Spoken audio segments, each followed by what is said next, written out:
도마과와 함께 시선 집중의 문을 열겠습니다. 어서 오세요. 네, 안녕하세요. 도마과입니다. 오늘도 삐딱선 정신에 입각해서 주요 뉴스 챙겨 드릴 텐데요.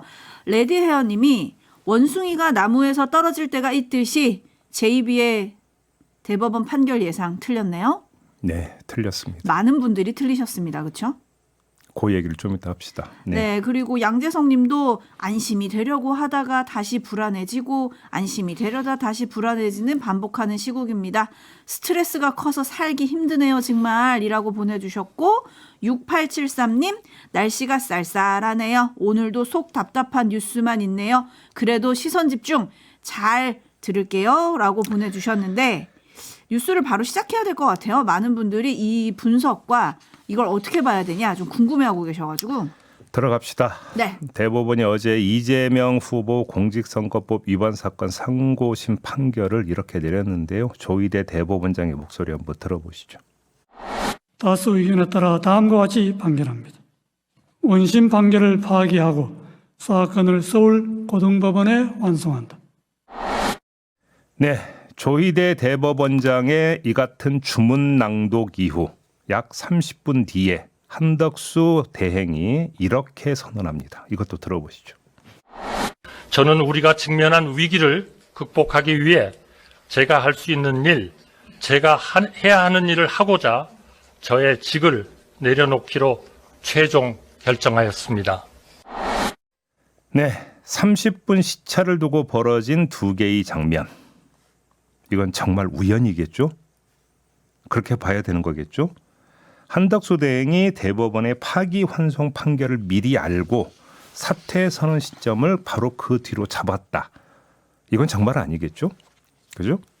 그냥 결과적으로 그렇게 된 것이다. 이렇게 봐야 되겠죠. 그냥 그렇다고 칩시다. 그렇게 치고 지금부터 한번 분석을 해봅시다. 네, 어떤 점에 주목해 볼까요? 비교를 하면 확연해지는데요. 자, 대법원이 무죄 확정 판결을 내린 뒤에 한덕수 대행이 사퇴 선언을 하는 경우와 파기 환송 판결을 내린 뒤에 사퇴 선언을 하는 경우 이건 완전히 다릅니다. 결과적으로 후자가 현실이 됨으로써 한덕수 대행은 보수 지지층에서의 기대 효과를 최대로 끌어올리면서 출마를 하게 됐다. 이렇게 1차 진단을 해야 됩니다.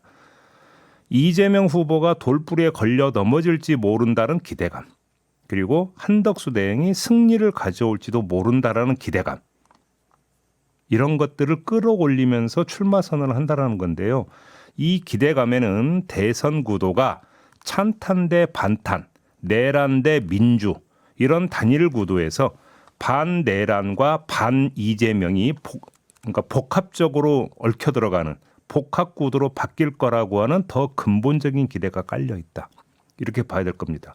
그리고 이런 기대감은 사법부의 원조, 결과적인 원조, 결과적인 지원 사격에 대한 확신의 기초에서 더 커갈 것이다.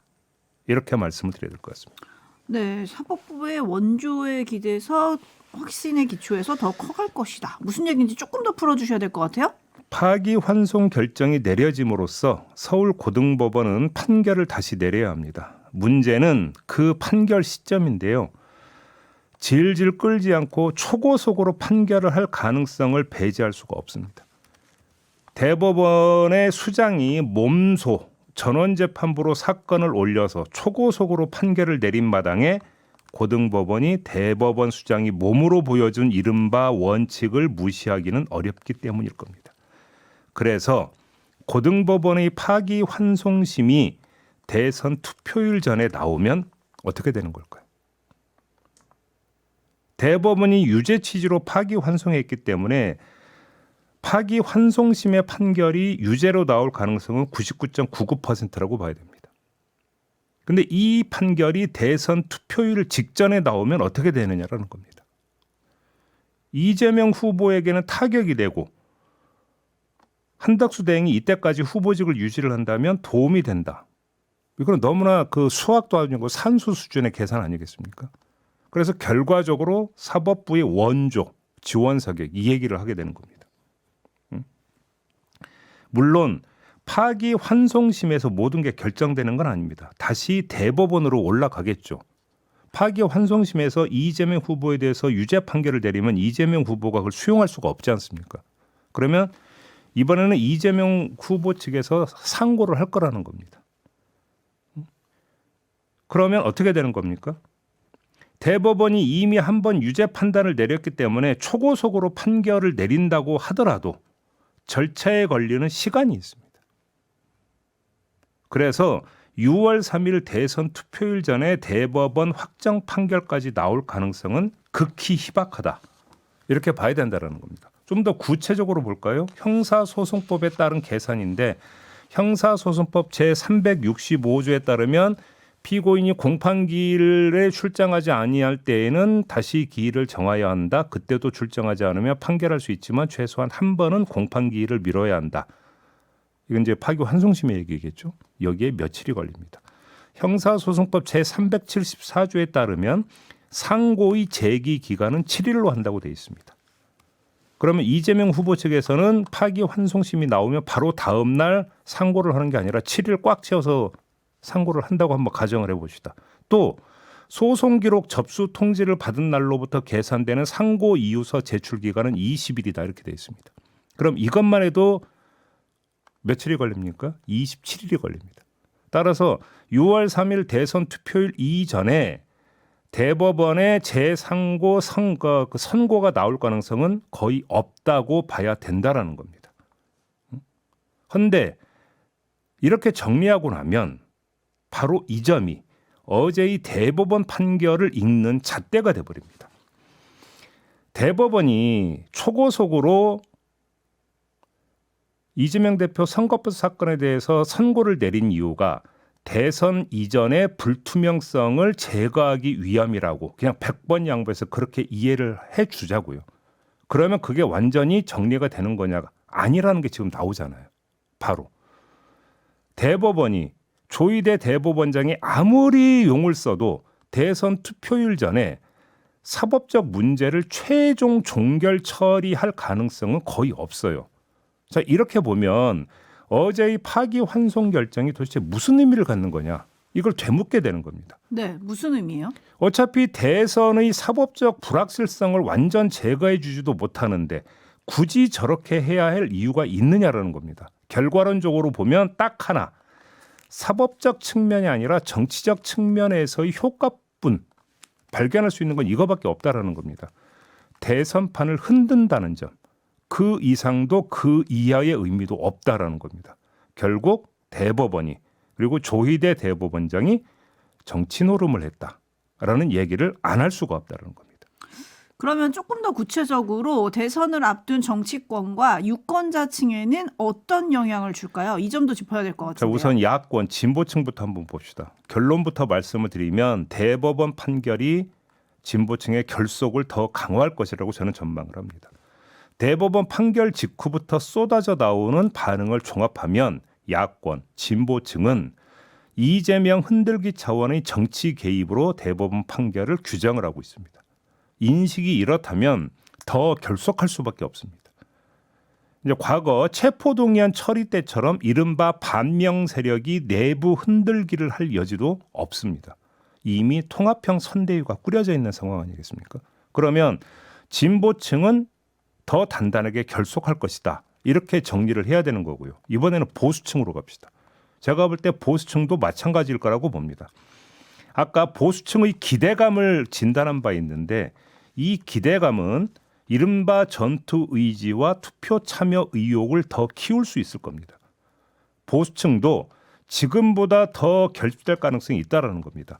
대법원 판결 전까지 정치권의 분석은 뭐였냐면 이번 대선이 2007년 대선이 복사판이 될 수 있다는 것이었습니다. 즉 우열 구도가 너무나 뻔해가지고 너무나 뻔해서 진보 성향 유권자의 투표 포기와 그에 따른 이명박 당시 후보의 압도적 승리를 낳았던 게 2007년 대선 아니었습니까? 그 대선판이 180도 뒤집힌 판이 이번에 연출될 거다. 이런 분석이 여의도에서 많이 있었는데 이 얘기는 뭡니까?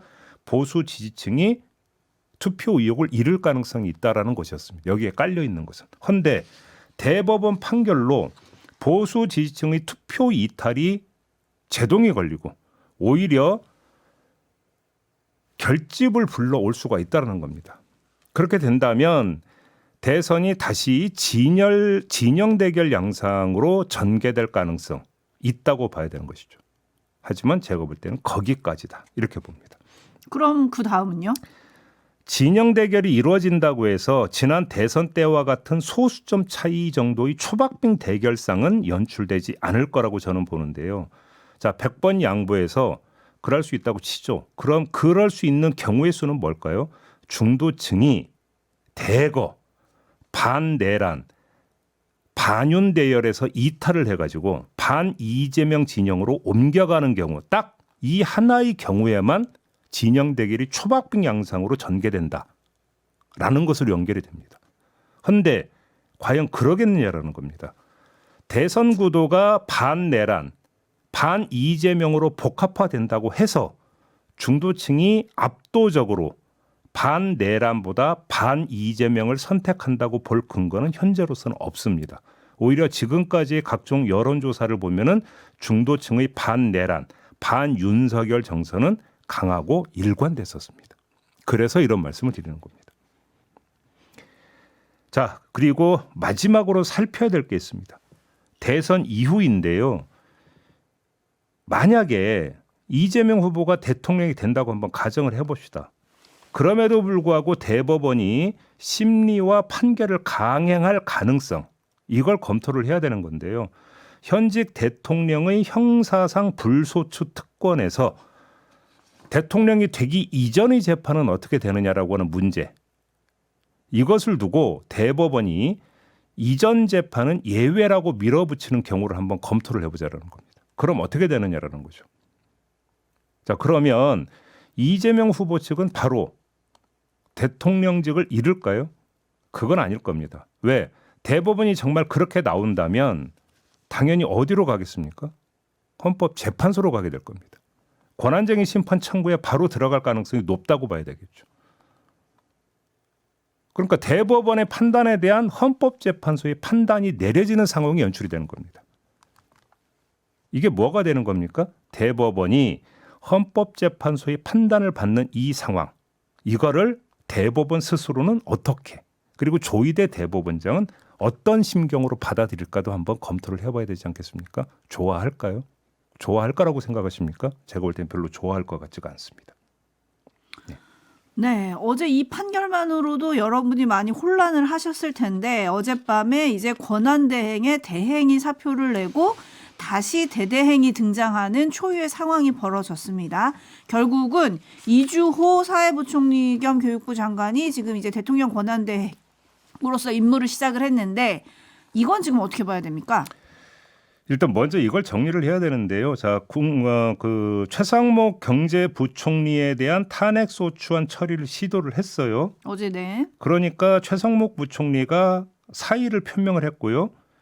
한덕수 대행이 바로 사표 수리를 해줬습니다. 네, 아까 물프레님이 아니 한덕수 전 총리는 사퇴 담화를 발표했는데 어떻게 사표 처리를 했죠라고 물어주셨는데 임기가 어제 자정까지였죠.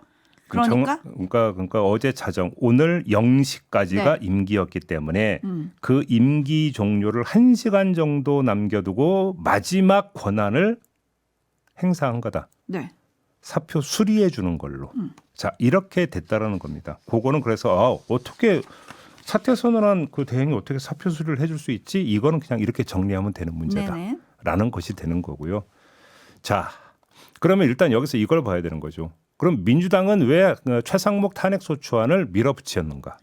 이거를 봐야 되는데 이런 판단이 깔려 있었던 것 같습니다. 대법원의 파기환송 결정 직후에 한덕수 대행의 사퇴 선언, 이것이 연결되어 있는 것이 아니냐라고 민주당은 봤던 것 같고요.